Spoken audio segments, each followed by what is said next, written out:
নমস্কার, আমি ডক্টর বৈশালী রয়।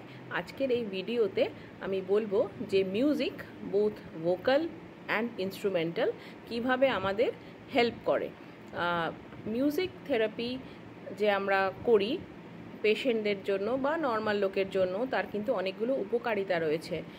এটা আমাদের ফিজিক্যাল, মেন্টাল, সোশ্যাল ওয়েলবিইংয়ে কিন্তু আমাদের সাহায্য করে। মানে আমাদের যে কোনো মিউজিক কিন্তু আমাদের একটা ইমপ্রুভড পারসন হতে কিন্তু হেল্প করে। এটা কিভাবে করে? এটা জেনারেলি মুডকে বুস্ট করে, অ্যাংজাইটি কমায়, ডিপ্রেশন কমায়, যেটা আজকালকার দিনে ভীষণ র্যাম্পেন্ট।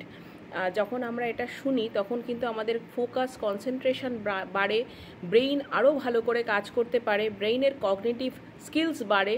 এজিংয়ের জন্য ব্রেইনের যে কগনিটিভ স্কিলস কমে যায়, যারা রেগুলার বেসিসে গান শোনেন তাদের কিন্তু দেখা গেছে যে কগনিটিভ স্কিলস তো সবারই কমবে উইথ এজ, কিন্তু দেখা গেছে যে এই ক্ষেত্রে যারা গান শোনেন তাদের কিন্তু এটা একটা লেটার ডেট আসছে।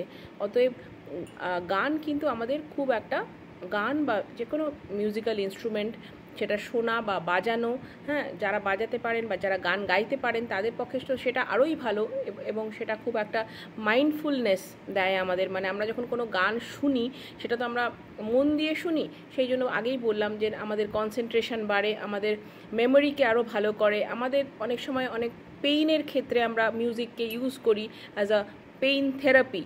মানে যার খুব অসহ্য যন্ত্রণা হচ্ছে যে কোনো পার্ট অফ দ্য বডিতে, অনেক সময় ক্যান্সার এরকম হতে পারে, তখন কিন্তু সেই পেশেন্ট যদি গান শোনেন বা কোনো মিউজিক শোনেন তার কিন্তু অনেকটা এই যে পেইনের যে সেন্সেশন অনেকটা কম আসে, কারণ তিনি তখন ফোকাস করেন ওই গানটা বা ওই ইনস্ট্রুমেন্টটার উপরে।